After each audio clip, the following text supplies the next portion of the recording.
Africa is on a rise to success through entertainment, and as we see it now, it is the bedrock in the heart of lives.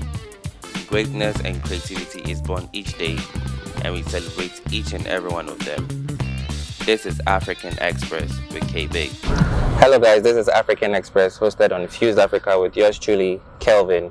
And I know we've been away for long, but now we're back. We're back with someone special. She's a Nigerian actress, she's a philanthropist, she's very pretty, she's my crush. Oh, she's everything you can think of. I mean, she's no other person than Linda Osifo. Hi Linda. How are you? I'm good, yourself? I'm fine. I mean, MC said, yeah. Oh, baby, I'm Ghana. I mean, I've been looking forward to this interview for about 3 weeks now. And thank you. I mean, your schedules keep shifting. Yeah. What have you been up to? Well, we've been alive. That's first and foremost the most important one. We've just been up to great things. We've been up to getting things done. Okay. And we hope it's all good stuff. Nice. I mean, how is Ghana treating you so far? You've been in Ghana for 2 days now. To be honest, Ghana, I'm impressed. I'm loving it. I'm loving the weather. The weather in the morning, it's very hot. Okay. In the evening, it's very cold. So it's giving me... balance. I don't know if it's a balance, but it's slapping me left and slapping me right, and I like it. That's nice. I like so let's get it started. Yeah. Tell us, who is Linda? Tell us a little bit about you. A little bit about myself. Yeah. Well, firstly, I'm an actor, I'm Okay. a model, and I'm a philanthropist. Nice. And I describe myself as a very simple person, just Okay. a lady who's very passionate about the things she does, very passionate about her career, and very passionate about her NGO, and very passionate about just impact as a whole. That's nice. I know you've been getting this question a lot. Back in 2013, you came back to Nigeria from Canada, and you decided to apply into the Nigerian movie industry. Would you say you came back to Nigeria because you felt Nigerian movie industry was less competitive? Because one would ask, why not stay in Canada, America, to get a big movie role? Because When they there's have more opportunities there, yeah. Well, when I came in to Nigeria 2013, I didn't know much about the industry. Okay. I had just turned 22. I've never been to Nigeria forever. Okay. The last time I left Nigeria at the age of 8, came back just for vacation, but Right. I didn't have any friends. I didn't have any acquaintance. I knew friends, but they were Facebook friends True. and BBM friends. You know, the pin. BlackBerry era. Yeah, the BlackBerry pin. So that was the friends I knew. So it was social media friends. So I had no clue how the industry was or what I was coming up to. So for me, it was more of coming in for a journey, Okay. having an adventure. I was Okay. always someone who loved adventure, and Okay. I want to, I'm young. I'm young, no responsibilities. That's the stage where you want to be more adventurous. And I actually came to Nigeria knowing that I have options, Okay. So if this option doesn't work, I have another option. And I had many options of going to New York, Los Angeles, and Lagos. Right. So it wasn't just an option. I had Come to others. But I thought, if I'm really going to start this journey, why not start in my hometown? Even though that was a total opposite of what I was used to growing up. Okay.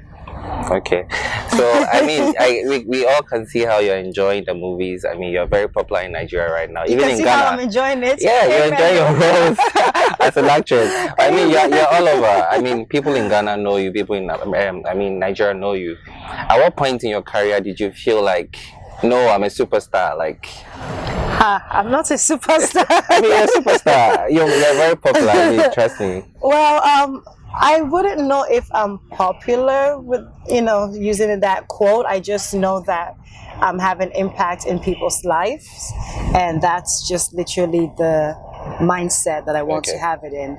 Because when I have it as popularity, it would, it can reflect in a different form for me, and I just don't want it to be numbers. I want it to be more in effect. The point where I knew that I had an effect, yes, on people was knowing that There were young girls who were out there just like Okay. me, who had issues just like me, and they would reach out to me and express, oh, Wow. you know, they were discriminated because of their skin color, Okay. or they've not been able to do this because they are black, they've not felt confident because they're this color, they've not felt confident because they have a scar, Wow. they've not felt confident because they have scars, so many things. And that's like, those are the things that I face, but I didn't use those as my excuse. So if you can Okay. have someone who's just like you, who's doing it and making it happen despite all the things that should make you give up, Okay. then I know I'm a star. But speaking about the skin color thing, I heard something little about Nigeria, especially with their movie industry. They have issues with color. Like, they mostly want to pick girls who are like light skin, fair for movie roles. Is that very true? Well, I'm in no position to say if it's true or Okay. not true per se, but I am in the position to say I have felt discrimination in that area. Sense, okay. Going for a role and not being a certain color, and that itself, affecting that role.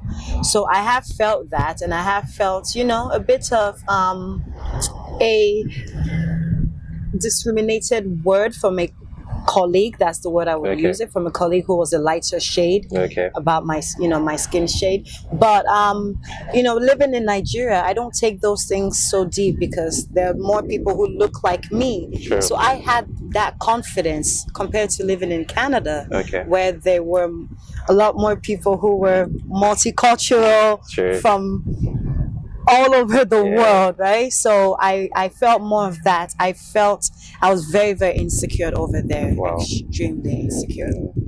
Okay, so what's the toughest part of your career as an actress?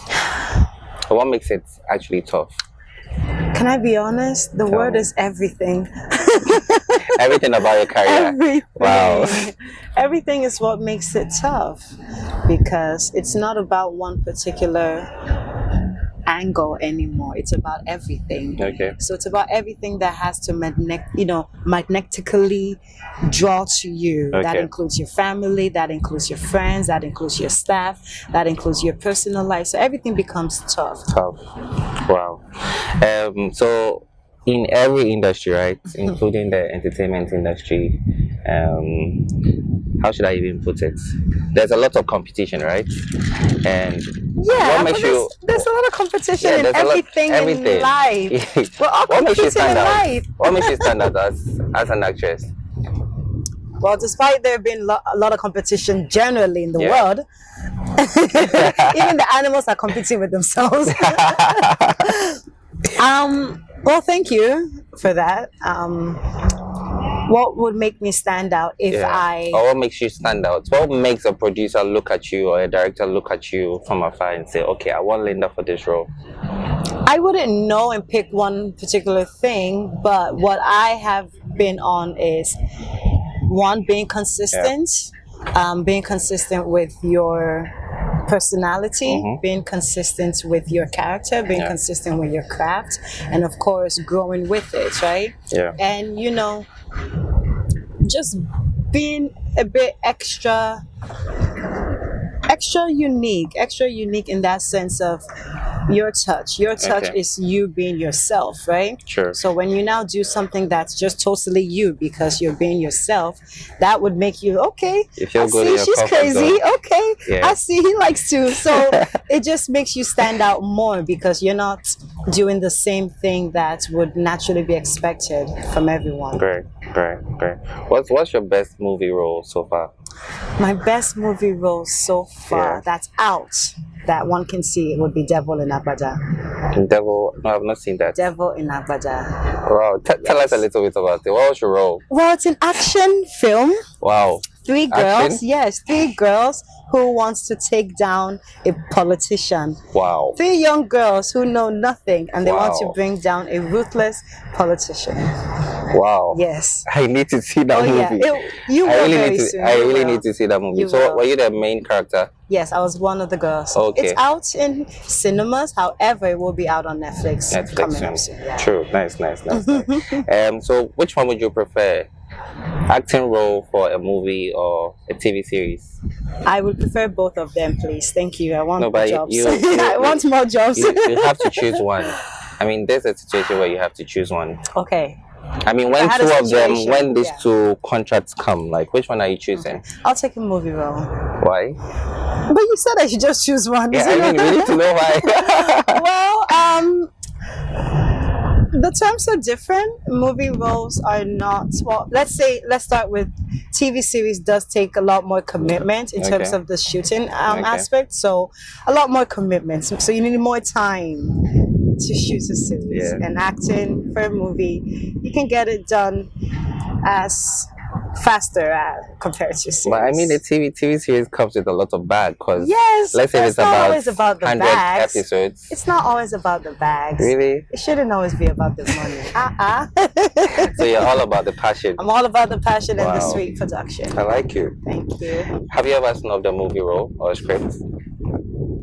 Yes, I have, but not. But the word snobbed is not. Is that the right word I want to use? You see, I have declined a movie role. no, let me say snob. Snob has its meaning. Okay, I mean, I haven't sometimes snobbed a movie role, but I have declined it. client. Yes, Why? because I don't like them. That'd be my fault. I don't want to jump from upstairs downstairs. I don't want wahala. Okay, so let's come back to the main reason why we are here today. Yes. I know you're in Ghana to, I mean, see what's in Ghana, sightseeing, tour a little bit, but you're mainly here because of your foundation. Absolutely. Lao, right? Yes. Love and Oneness Foundation. Absolutely. Yeah. Tell us a little bit about it. Well, the Lao Foundation stands for the Love and Oneness Foundation. Okay.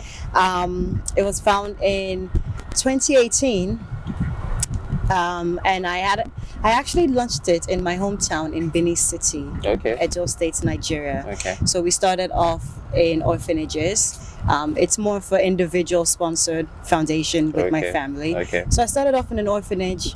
I started off donating food, and as time went by, I now started saying, okay, I would love to use my platform to expand my foundation more than this. Nice. So we came up with a plan, or rather an initiative called the e-learning initiative, Okay. where we donated desktops to orphanages. So we've done that for the second annual just this year. So we also want to expand that and donate more desktops. So Okay. we've now come up with another initiative, which is what we're doing right now in Ghana, which is Okay. more of expanding the knowledge to women about the natural beauty. I Okay. recently became a brand ambassador to a skincare line called Facia. Wow. So, and to see and I'll be very straight, to see a black girl on a skincare cover, Okay. or rather a cover of a skincare line, and that's being defined as beauty in the Okay. 21st century time that we're in, it's an achievement for me, because I know the discrimination I went through because of my color. I know what I went through as, oh, you are too dark, or you are not, your color look dirty, But, those, yeah. Color doesn't look that dirty. Well, it doesn't, because look I have the dirty at knowledge all. of course, right? Okay. So having that achievement been gained because of the works I have done is Yeah. something where I'm now trying to spread out to others. That's nice. Yes. So would you link this to your growing up? Because most entertainers, most public figures would like to give back to the less privileged because of probably where they came from when they started.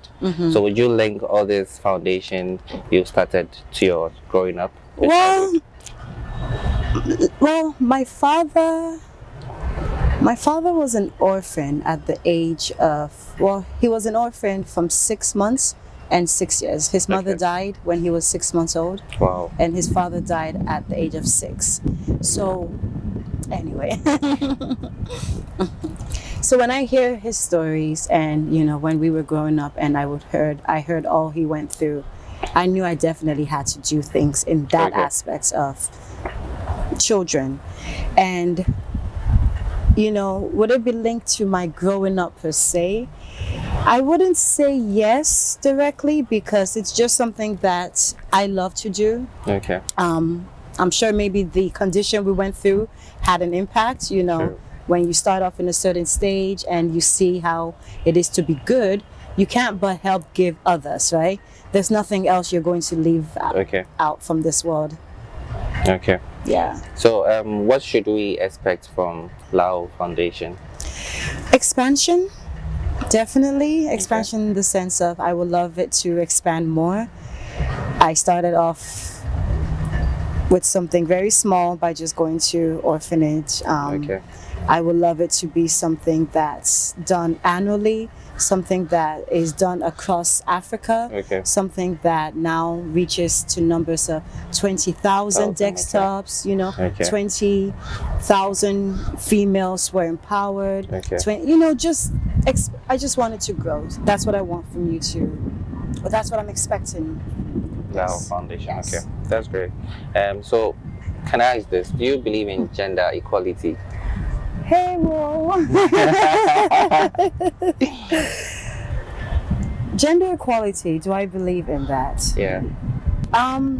Growing up in the Western society for quite some time, there is a system that supports gender equality over there. And you know, it does support women, likewise with men, and it does support human equality as a whole. So I would speak in that aspect with that view of mindset that I have. So yes, I do. I do believe in it. So looking at Africa, do you think we have a fair share of gender equality? Now that's the topic for another day. I mean, you can't speak for all African countries, but looking at just Nigeria. Well, there isn't gender equality when it comes to this part of the world that I have experienced, which is only within my side. Of course, there are some discriminations that does take place. There are some things that could be more improved on. There are some things that you would hope would be fair, despite the sex that you are. You hope that both men and women can get this treatment, and likewise with age, likewise with everything. So can you boldly say, I mean, I don't really know now, but I think looking at the movie industry, especially the Nollywood, you realize that a lot of females dominate that industry because of their performance. I don't really know what it is, but you find women dominating Nollywood than men. So would you now say that women in entertainment or movie are like less vulnerable now? Are women in the entertainment industry less vulnerable? That's a question that's quite good. Well, women generally are vulnerable in all aspects. You know, they are considered part of the minorities as well. And would I say they're less vulnerable? Vulnerable in the sense of... So you know, growing up personally, right? You would mostly hear people say a woman can only win a pageant if she's being slept with, or she can get a movie role if she sleeps with a producer or a director. So I'm saying, now do women actually fit in these roles because they are good, or it's because they are still being used? Like, I mean, all right, so I will definitely say this in a bold way and with confidence. Women can get into those roles without that, because I confidently did, and I can confidently say it out there. Absolutely. So I do believe that your talent does take you where you want to go to. That is what it is. Talent is what will keep you consistent. You could get a door open in that aspect, but can you make sure the door is being kept open, or will it close to you?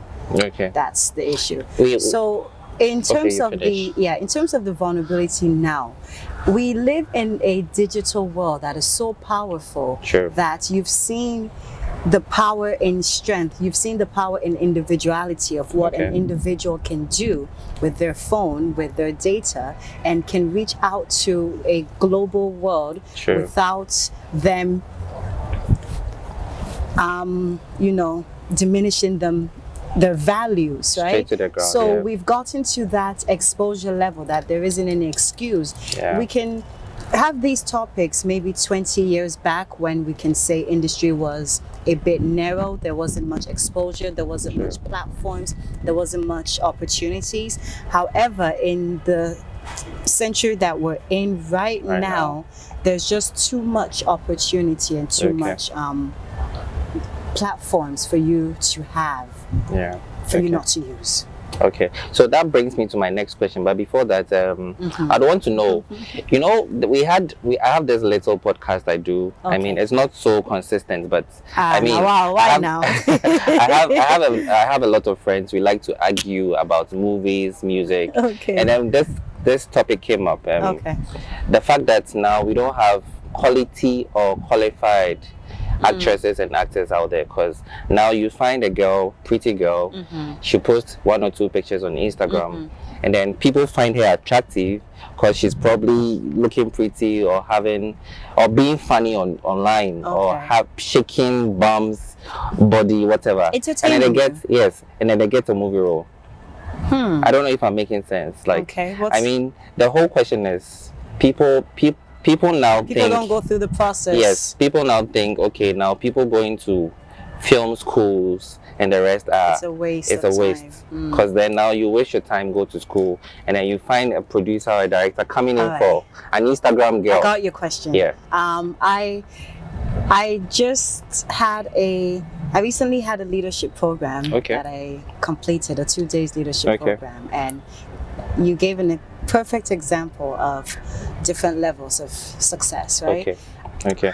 And one thing I would say is when you are on level 1 or level 0 and you jump to level 3, there are processes and there are informations and there are experiences and there are knowledge and ideas and, you know, concrete training that you need in stage 1 and that you need in stage 2. So when you miss those stages, you will end up being in a wahala, in a serious bass. I like that bass. So when you now get to stage 3, the only thing that would most likely happen will be a crash. Because there's nothing that was supporting you, but just a little stick. So when you get people like that, right? It could happen for once, you know, great opportunity at that moment, but there's consistency, and that comes with learning, training, living in it, and those things take time for you to, let's not say time, but it takes training.